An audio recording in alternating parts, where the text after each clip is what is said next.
Before we go into the Farbrengen of this afternoon, which was also relatively a short Farbrengen, we'll just go over a brief synopsis of what the Rebbe spoke Thursday night in the Farbrengen of Achashel Pesach.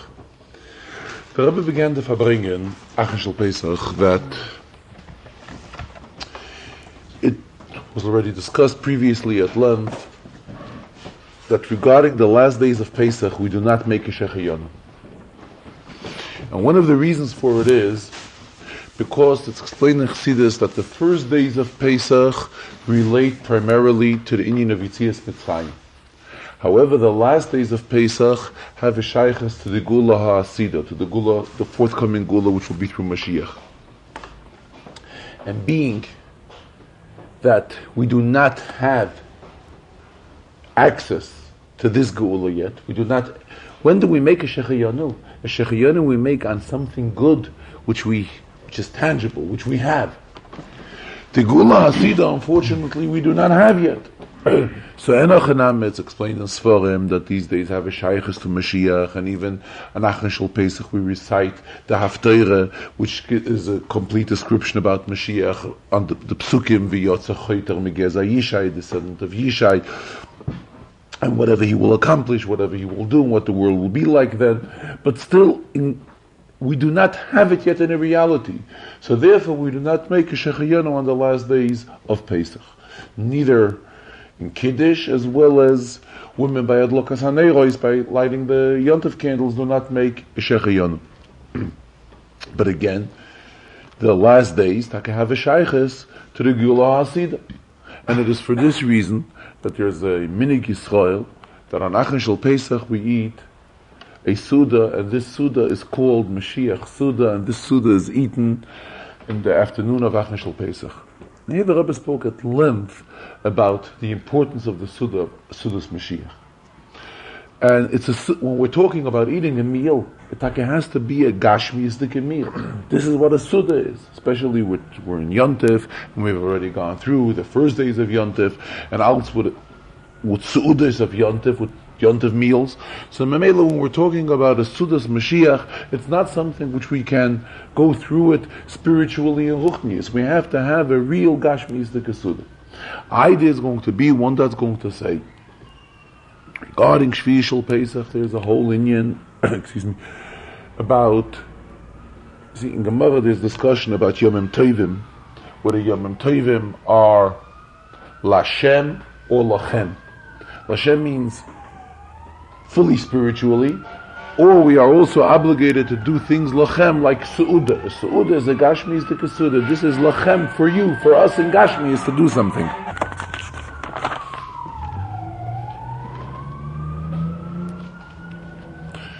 But nonetheless, even though there's discussion, and Rebbe refers to L'Kutei Torah, where the Alter Rebbe brings out there also that there is room to say regarding Shvishal Pesach and Achashel Pesach, because in Eretz Yisrael, when do they celebrate Mashiach Suda? In Eretz Yisrael, they celebrate Mashiach Suda Shvishal Pesach. We celebrate it on Achashel Pesach. So there's room to say that this day should be Kulei Lashem. And in Mela, we would not have no Shaykhs to Gashmias. But nonetheless, when we're talking about Sudas Mashiach, it means that it has to be a Suda Begashmias. And here the Rebbe applied the expression, Al Tifresh Min Atzibah, one cannot part from the rest of the community, and being that this is the way that Sudas Mashiach is fulfilled by everyone, and the same way everybody else that joins in has to fulfill it in the sense of a Gashmiistic Suda, and this is how we have to celebrate Sudas Mashiach. The Rebbe kept on stressing how in most recent years we have seen that the entire concept of Sudas Mashiach has spread, and more people are participating in it, and yet more people will be participating in it, and it's an Inyan that has a shaykhs to anyone that, wherever there is, groupings of Anash, and people that have a shaykhs to Anash, and have a shaykhs to Chassidus, and to Chassidim, they are all participating in the Inyan of Sudas Mashiach. And later in the Farbrengen, the Rebbe continued also that it's been a custom which was introduced by the Rebbe Rashab, that in this Sudas Mashiach also to drink 4 kaises. And interesting, throughout the Farbrengen, again, the Farbrengen was also a short one Thursday night, but the Rebbe kept on stressing very strongly the importance of drinking the Dalet Koises on Achin Shel Pesach. The Rebbe said this is also something which, since the Rebbe Rashabes introduced it, he introduced it initially to those who were Talmidim in the Yeshiva, Talmidei HaTmimim. And it was done at an Achin Shel Pesach Suda, where Chassidus was said, and came together with a Chassidish Farbrengen. But since then it has already spread, and it's involving not only those who are presently Talmidim, but those who were Talmidim in the past, as well as parents of those who are Talmidim. And not only Talmidim, anybody that has a shaykhus to Anash and wants to follow this minig of drinking Dalet Koises during the Sudas Mashiach of Achin Shel Pesach, it's extremely advisable and extremely appropriate. The Rebbe urged that everybody drink the 4 koises during the Farbrengen, and those, he says, that have already begun to drink the 4 koises earlier, it can be included, but he said, providing that when the Dalet koises that they already drank, in other words, the part of the koises were drank, they drank it with the proper kavanas, and they drank it with the proper quantities. And if anybody is in doubt if he had the proper kavanas or he drank the proper quantity, then he should make sure that he should drink 4 koises with the proper intention, with the proper kavanas, and make sure that it's done in the right way. And interesting, throughout the Farbrengen, between every break of every sicha, the Rebbe himself also was drinking, asked that a becher of wine should be poured in, and the Rebbe himself also drank Dalet Koises. In fact, those that were watching very carefully say that he drank even more than Dalet Koises, and it was noticeable how the Rebbe was making sure to finish each and every kois, because by Dalet Koises of the Seder, it's that way, different than Kiddush. Kiddush, we are not obligated to finish the entire cup. However, for Dalet Koises, it's appropriate to finish the entire cup. The Rebbe brought out a very shmak interpretation and the concept of Dalet Koises on Achin Shel Pesach. And obviously the Rebbe says if we're talking about the number of Dalet, number of 4 has a very obvious shaykhus to the concept of Geula. Because we find in Chumash that the entire concept of Dalet Koises was based on 4 expressions of Geula, which we find in the Torah, Dalet L'Shonos Shel Geula. And if we're talking about Geula, the world was created with a Beis, Bereshis. Letter Beis was the first letter which the Rebbe used to create the world. So though on one hand Chazal tell us that what is the inyan of Bereshis, Beis, Bereshis that begins with a Beis. Beis is an inyan of bracha. But nonetheless, we notice the structure of a letter Beis. Structure of a letter Beis is one side open, closed from 3 sides and 1 side open. And this corresponds to what the Gemara tells us, that the Rebbe created the world. He created the world 3 sides, from 3 sides, and left 1 side open. And the Gemara gives reason because HaKadosh Baruch Hu has a desire that man, through his work, through the Avodah of Yidden, through the Avodah of human being, he becomes a partner with HaKadosh Baruch Hu b'Maaseh Bereshis by completing the 4th part of the world. Interesting though, there is a pasuk which the Rebbe brings many times. It's a pasuk in Yeshayahu, and that pasuk discusses Geula. And there the pasuk uses the expression lemarbe hamischa, and lemarbe is normally spelled lamed mem reish beis hey. And we know that when we have a mem in the middle of a word, we use a regular letter mem. The interesting thing here is that this is the only place in Tanakh where there is a shlos mem used in the middle of a word. It's totally unusual. The reason for it is because we're talking about Geula. Geula is explained in the Rebbe Sichos at length. Geula is reflected in the letter of shlos mem. And here it fits in very well. Why? Because when the Rebbe created the world, he left one side open, that's the Yin of a base. However, when we will be ready for Geulah, that is when the world will be, in a position of a mem.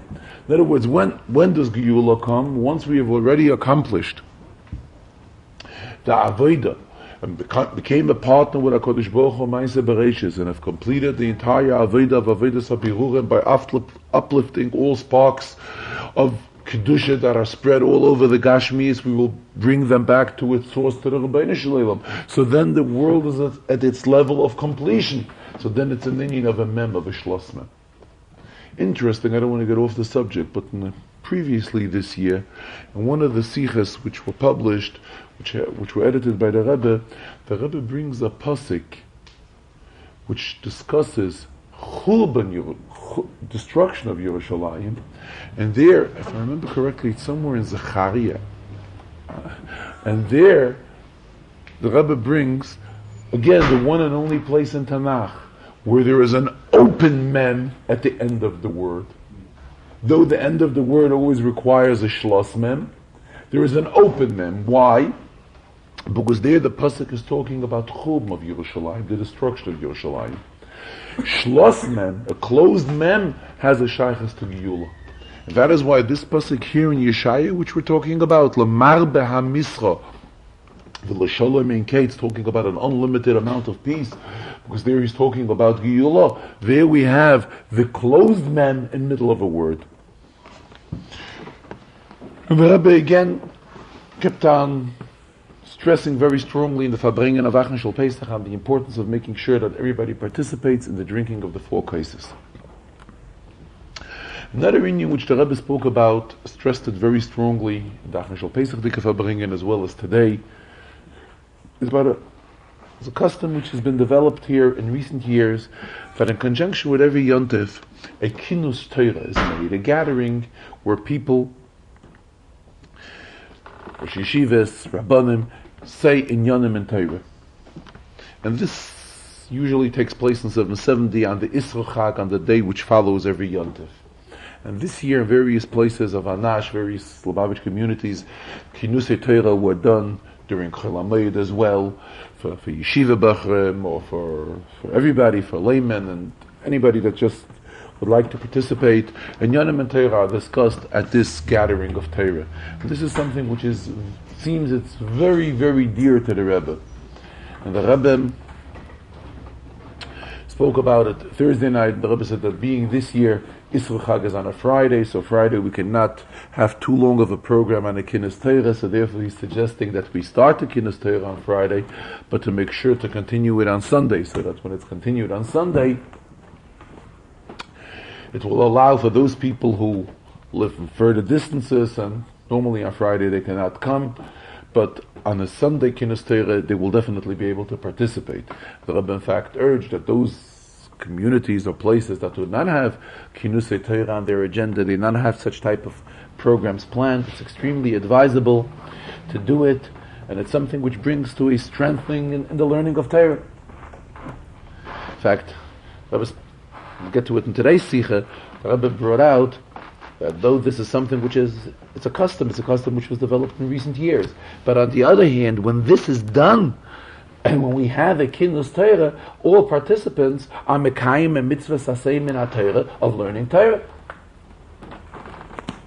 Another interesting thing which has taken place in the Farbrengen of Acharei Shel Pesach was that the Rebbe instructed to sing Nigunim of all of the Rabbeim.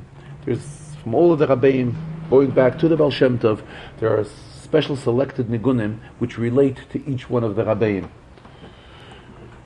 You're starting off with one nigun which is composed of 3 verses, which one of it is from the Baal Shem Tov, and the next part is from the Maggid of Mezrich, and the third part is from the Alter Rebbe.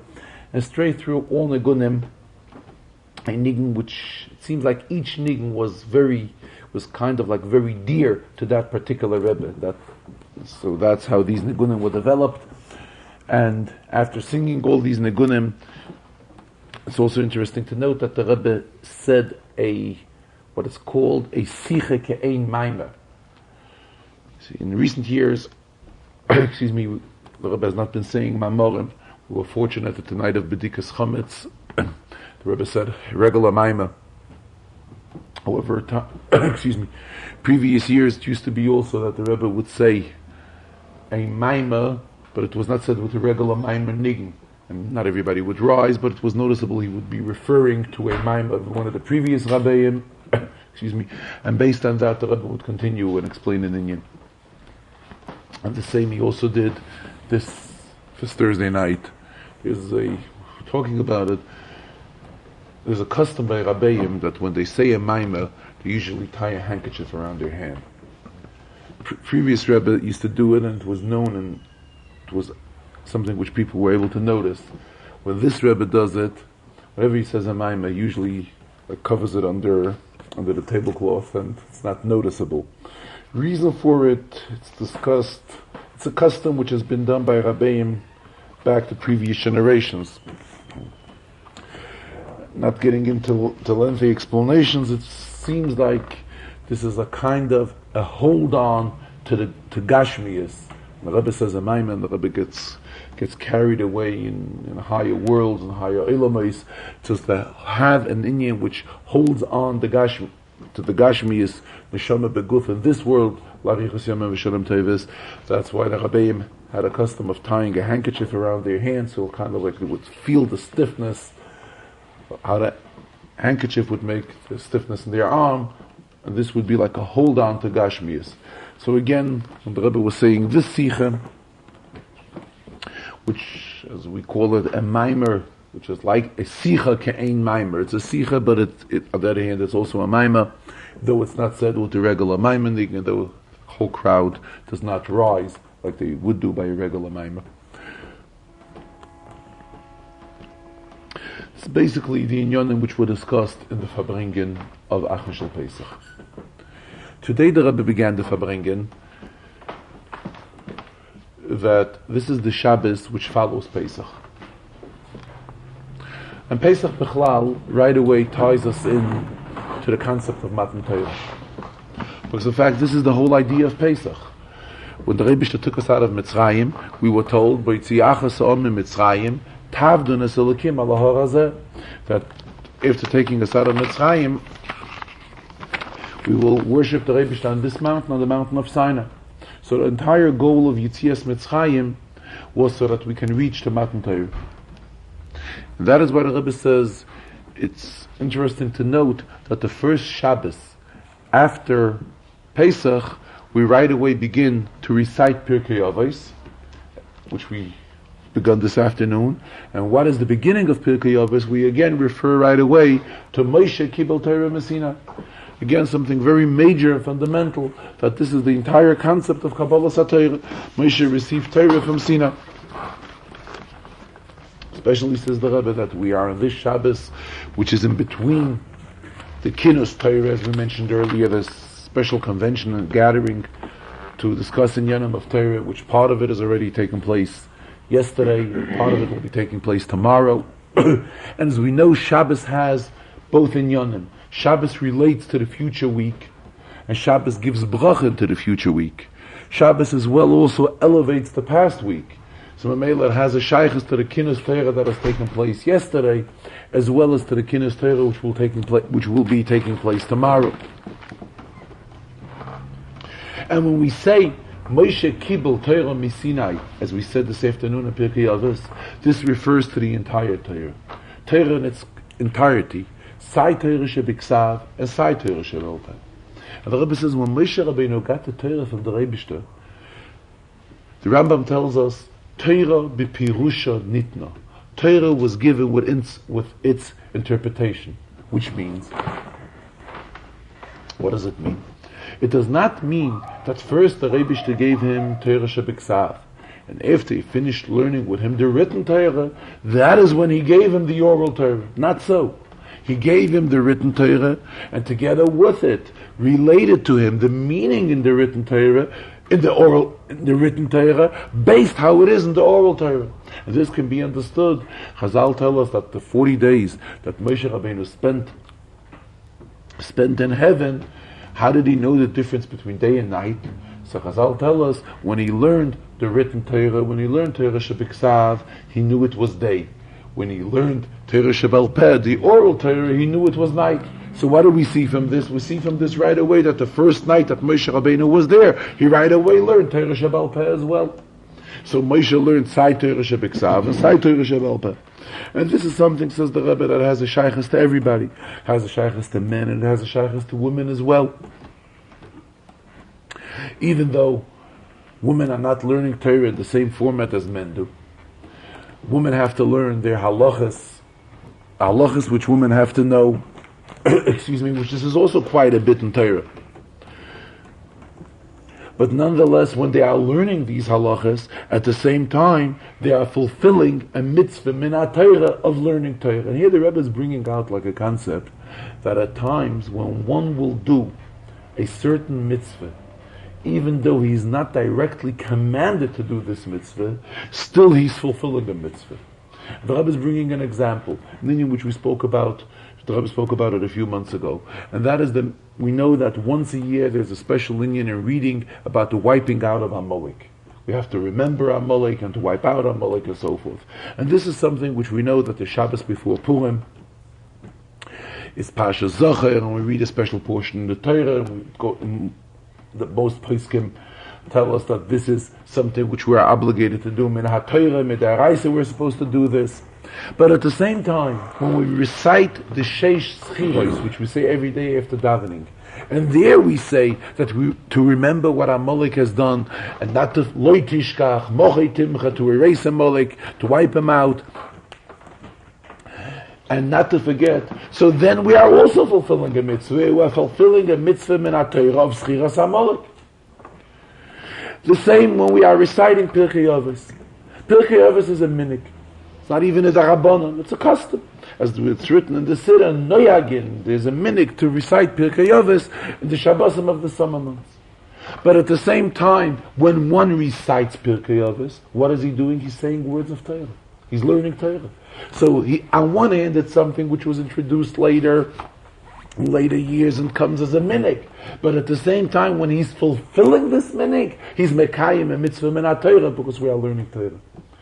And here the Rabbi referred to what we mentioned earlier, the whole idea of kinusei Torah, something which was introduced recently, but at the same time, what is the whole inyan of a kinus Torah? The inyan of a kinus Torah is that we are discussing inyanim and Torah, we are fulfilling the mitzvah of Talmud Torah. Or furthermore, something which the Rebbe later in the Farbrengen elaborated on very much, in the beginning of the first perik of Pirkei Avos, we find the importance of v'ha'amidu talmidim harbe, to put up many talmidim. On one hand, it's something which is, Pirkei Avos tells us to do it.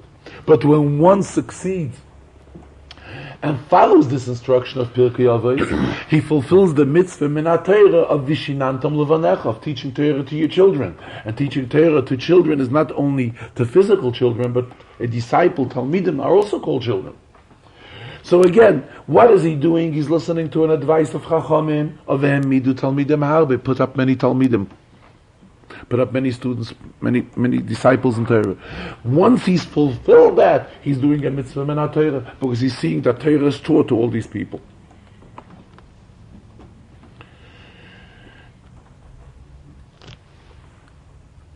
And the same thing says the Rebbe in fulfillment of mitzvahs. There's the mitzvah as it's the mitzvah itself, and then we know one could fulfill a mitzvah with more hidur and do it with the addition of ave v'yira b'chol nafshecha v'chol meidecha. So when a mitzvah is fulfilled with b'chol nafshecha v'chol meidecha, we put in all our soul, whatever we have, we put into the mitzvah. Then we are mekayim b'chol nafshecha b'chol meidecha together with fulfilling the mitzvah. Especially, says the Rebbe, those who were raised in a Chassidish atmosphere, and this is what a Chassidish atmosphere gives. It adds into the geschmack, into the inspiration of fulfilling the mitzvah. So it's definitely, we are doing the mitzvah, but at the same time, the mitzvah is done with an addition of also fulfilling v'ahavtas Hashem Elokecha, to love the Rebbeinu with all your heart and all your soul and so forth. Especially, all this is of special significance, as the Rebbe, in these days when we are in the days of Sfiras Ha'ima, Days of Sfiras Ha'ima come as a continuity to Yitzias Mitzrayim. By Yitzias Mitzrayim, as we recite in the Haggadah, it was Nigla Aleim Melech Malcham Lochem HaKadosh Baruch Hu. HaKadosh Baruch Hu himself, B'chvoda Ba'atzmoi, revealed himself to each and every Yid. And what is the Avodah of Sfiras Ha'ima? The Avodah of Sfiras Ha'ima, it's 49 days. And these are the 49 days when we purify each parcel of our middos. There are 7 major middos, and each middah can be broken up into 7. And this is what we say every day, what we have achieved in Sfiras Ha'ima, Chesed Shebechesed, Gvura Shebechesed, and so forth. Because what's the whole meaning of Sfiras Ha'ima? The whole meaning of Sfiras Ha'ima is that we prepare ourselves, we purify ourselves for Matan Torah. There's the famous Ran, which the Rebbe always brings, that the whole concept of Sfiras Ha'ima originated that when the Yidden left Mitzrayim, they were so anxious, they had such a great desire to receive the Torah. And they were told that after 49 days they will receive the Torah. So that is why they began counting the days. That's how it all started. But what is it in a deeper sense? It's a meaning of Birur HaMiddas, purifying their middas, the middas of each and every Yid, to become worthy to accept the Torah. So in other words, we got a very big revelation in the night of Yitzias Mitzrayim, in the first night of Pesach. Nigla Aleim Melech Malcham Lochem HaKadosh Baruch Hu B'chvoda B'atzmoi revealed himself to each and every Yid. But during the days of Sfiras Ha'ima, we are taking this revelation apart. And it's slowly in bits and bits, so that it affects each and every part of the person, and each and every part of the midah becomes nisbarer, becomes purified, so that when it comes Shavuos, the whole entire person is ready to receive the Torah.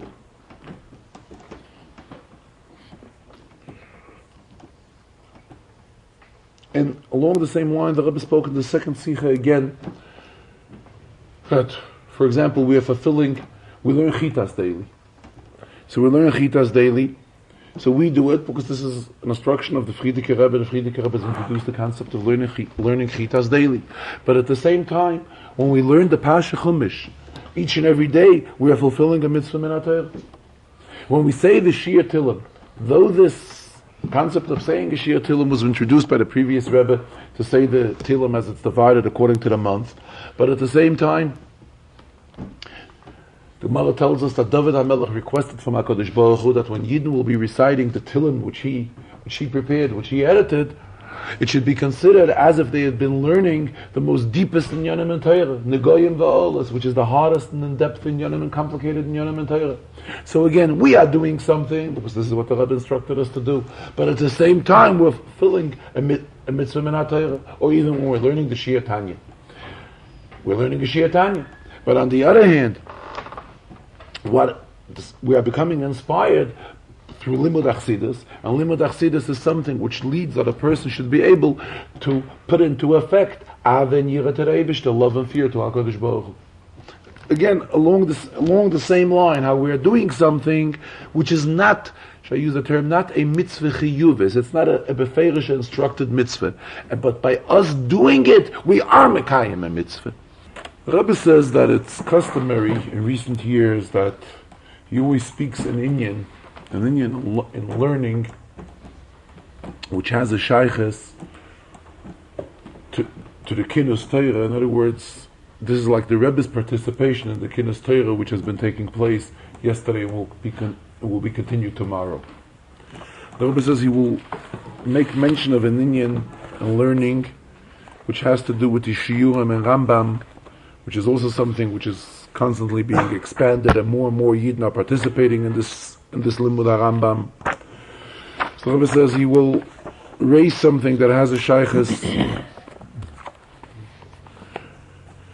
to the Rambam, which we have learned in recent days. Just a few days ago, we completed the halachas of Trumos in the Rambam. Halacha of Truma, which from everything that grows in Eretz Yisrael, we're obligated to give to a kohen Truma. And the Rambam's last halacha in the 15th chapter in Hilchas Truma is as follows: Kol ha'oichel Truma, anybody that eats Truma, anybody, meaning the kohen, he's the only one that's permitted, but any kohen that eats Truma, Mevorach birchas oisei Michael has to make the bracha over that food that he's eating. Because before we eat food, we have to make a bracha. But in addition to that, v'chakach mevorach asher kitshonu b'ktushosei shel Aharon, a special bracha that the Rebbe has sanctified us with the sanctity of Aharon, v'tzivonu lechol b'truma, and he has commanded us to eat truma. And the Rambam continues, v'kach kabalnu v're'inu oisa mevorchim, and we have the Kabbalah that, and we have seen that this bracha is also recited afilu b'chalas chutz la'aretz, even when a kohen eats challah, which was set aside in chutz la'aretz, not in Eretz Yisrael, we also recite the special bracha. And the Rambam adds on, shegam machilas kodshe hagvul, even when we eat kodshim that are not limited to the Beis HaMikdash, but it's still considered ke'avodah, like the avodah in the Beis HaMikdash. In other words, truma is something which the kohen doesn't have to eat in the Beis HaMikdash area. He could eat it wherever he is, but this is also considered an inyan of avodah. What do we see from this Rambam? From this Rambam we see that even though a kohen ate the matnus kahuna, which were the gifts which go to a kohen, which come with the rabbanon, nonetheless he also made a bracha. So the Rebbe raised such a question. So we see that there are those matnus kahuna, those gifts of kahuna which a kohen gets min ha-Torah, and there are those gifts of kahuna which the kohen gets only min ha-Rabban. So the question arises, if a kohen was to make a bracha on matnus kahuna which were given to him min ha-Torah, can this same bracha be moitzi matnus kahuna which are only given to him min ha-Rabbanon? In other words, are these two separate categories, and we cannot intermingle, and therefore when he will be eating the matnus kahuna which are his only min ha-Rabbanon, that min ha-Torah there's no chiyuv to give these matnus kahuna, he will have to make a separate bracha. Or the Rebbe says, Rebbe used the expression yesh beklal masayim moneh. When you have 200, you also have 100. Or we do not apply this concept here. In other words, this leads into a general shaila. When there's a chiyuv min ha-Torah, do we say that simultaneously, it's going already a step further, that simultaneously with this, there's also a chiyuv min ha-Rabbanon on this specific inyan, or lav dafka, not necessarily. Something which is an obligation min ha-Torah is one category, and something which is an obligation min ha-Rabbanon is a different category, and therefore we cannot be yoytze on these two categories with one bracha. The Rebbe wanted to compare this. We know that when we eat, we have to make a bracha achroina, bracha which comes after eating. However, the bracha which comes after eating, we only make when we have eaten a shia, proper quantity. If we ate less than the proper quantity, we are not obligated to make a bracha achroina. The bracha rishayna, the bracha which we make before we take something into our mouth, we make regardless on any quantity, on this most minimal quantity, we are also obligated to make a bracha rishayna.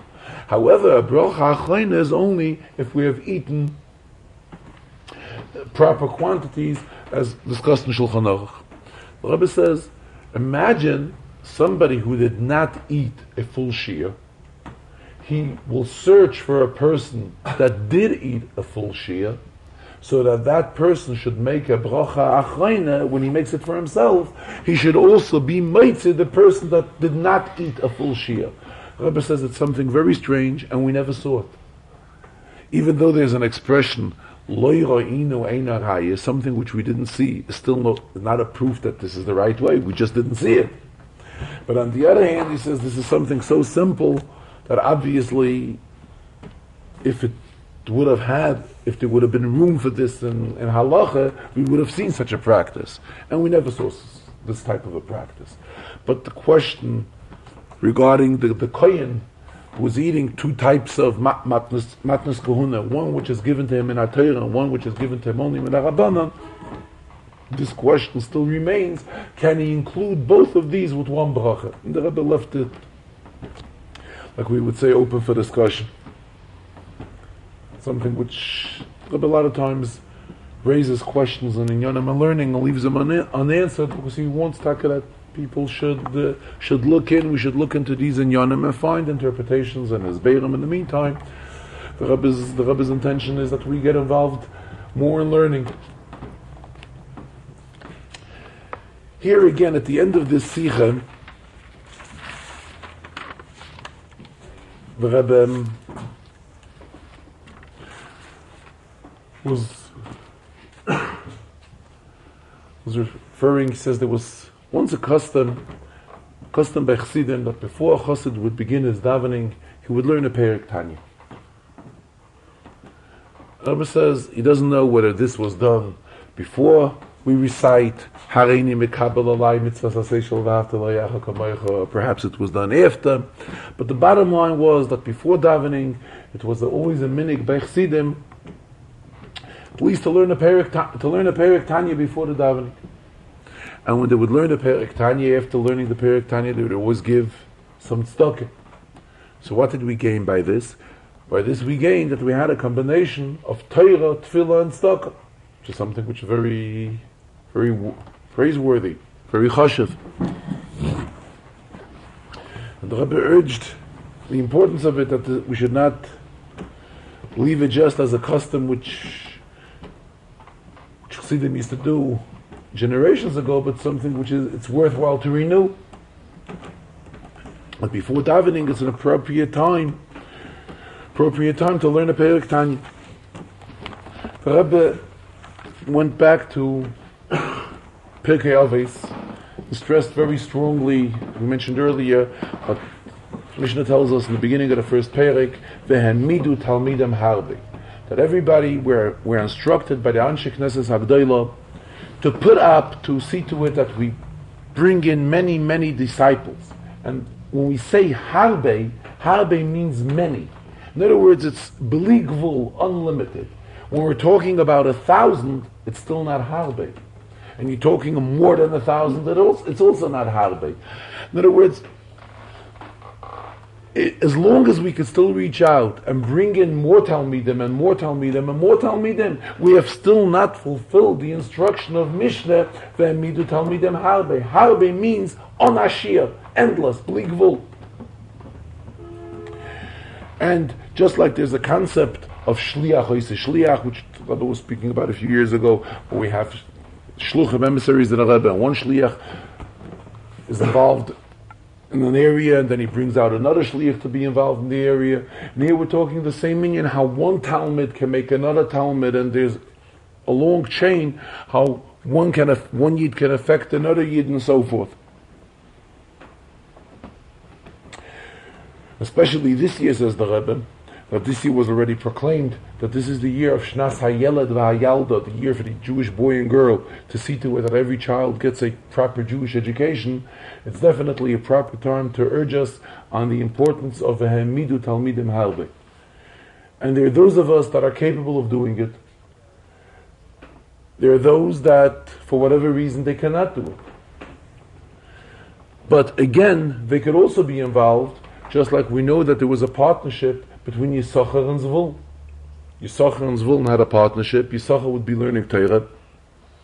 Zvul was involved in business, and Zvul provided all the needs of Yisachar, and Zvul got the credit as if he had been learning Torah.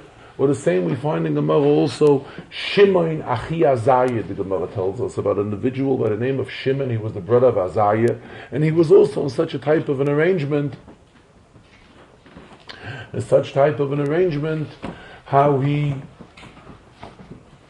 had a partnership with somebody else would be doing the learning Torah, and he supported the one who learned Torah, and therefore it was considered as if he had learned it.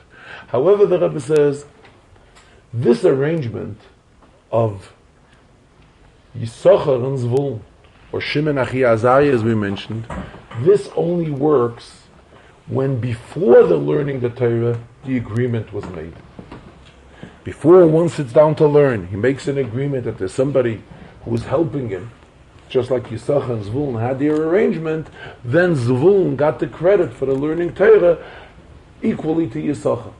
However, once Yisachar has learned Torah, Yisachar can no longer, we're using Yisachar for an example, Yisachar can no longer sell his Torah to somebody else. It doesn't work that way. It works only that prior to the learning, such type of an arrangement can be made. However, la'achar ha'maaseh, once it was already done, then it cannot be made. And then the Rebbe kept on urging very, very strongly how pashut we can never satisfy ourselves because we really never reach to the level of harbe. Harbe is an amidu talmidem harbe. It's an unlimited amount, which means as long as we still reach out to another yid, it's our obligation to do it, and it's endless, just like Torah is endless. Just like regarding Torah, we find that Torah is arucha me'eretz midor, chava mini yam. Torah is endless. The same thing when we're talking about Hamidu Talmidim Harbe, we can always still keep on reaching out to more and more Yidden and make them disciples in Torah and bring them close to Torah. And the Rebbe mentioned like that education in Torah starts from the extreme early childhood. As soon as a Jewish baby is born, we know we hang up the Shir HaMalois in the room where the baby is, and then we educate a child by learning a child the Aleph Beis, the Oisiyas HaTorah, and there's definitely Kedusha, sanctity in all of these Oisiyas. Furthermore, by teaching a child the Oisiyas of Torah, the letters of Torah, we are again fulfilling the mitzvah of Talmud Torah. Back to what we spoke about earlier. And the Rebbe concluded again, stressing this inyan of the importance of the Hamidu Talmidim Harbe. Though in the Mishnah where it's mentioned, which is in the first parak in Pirkei Avos,